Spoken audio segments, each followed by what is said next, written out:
eto guys, 'di ba merong update si Meta regarding doon sa ads on Reels na kapag meron kang violation ay hindi ka makakapagsahod.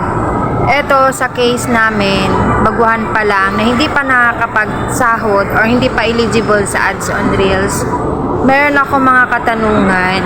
Sana kapag merong mga violation, sana yung updated ngayon, hindi yung mga dating violation. Kasi sa case ko, meron akong violation sa mga pages ko ngayon na na-update, na nagkakaroon ng mga alerts pag chinecheck ko yung sa support inbox ko. So ngayon, ang ginagawa ko, kapag meron ako mga alerts, pupunta agad ako sa pages ko, binubura ko lahat ng mga downloader na mga videos na hindi akin.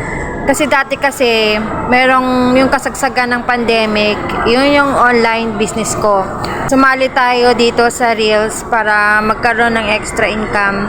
So, nat-retrace unti-unti. So, nag-update siya once a week. So, ngayon, siguro ma-advise ko rin sa mga dating may mga pages, linisin na natin yung mga account natin. So, ngayon, from 2019 up to now, iniisa-isa ko lahat. So, every day, ngayong araw, meron akong 30 minutes na time para burahin lahat yung mga violation ko. So, eto, inisa-isa na nating i-delete ngayon. Ito yung mga video na hindi talaga akin. Ngayon, natitrace na unti-unti lahat. So, kailangan nating burahin pa isa-isa ito.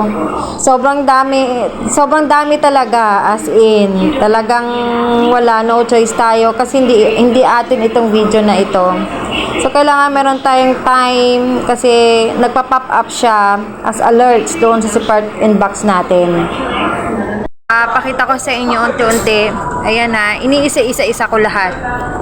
So, medyo challenging, medyo mahirap. Mismo sa account mo naapektuhan pala. So, ganun siguro guys. So, gawin natin, linisin na lang natin yung account natin. So, merong konting worry tayo dito kasi masyadong mahigpit na si Meta. So, hindi na natin alam kasi unti-unti na lumalabas yung mga violation natin. Minsan, hindi agad-agad nagkakaroon ng violation, di ba? So, magugulat ka na magka-appear doon sa mga alerts natin. So, hindi natin alam kahit anong ingat natin, 'di ba? Meron pa rin talaga mga violation at mga alerts, 'di ba? Karoon din siguro ng evaluation, siguro no, para matingnan kung saan siya talaga nagkaroon ng violation. At kung violation naman kagaya sa mga pages, 'di ba? Na dati pa. So, ilang taon na ang nakaraan. So, bigla-bigla na lang siya magpa-pop up. Sana hindi siya kasama doon sa ads on Reels. Kapag dumating yung araw na magkaroon tayo ng ads on Reels, diba? Kasi lahat tayo pangarap natin na magkaroon ng ads on Reels. I hope magkaroon tayo ng update regarding dito sa bagong updated ni Meta. Sana meron silang limit kung ilan bang violation, kung ano ba ang mga causes para ma-reject ka doon sa sahod, lalo na sa ads on Reels. So guys, good luck sa ating lahat ha!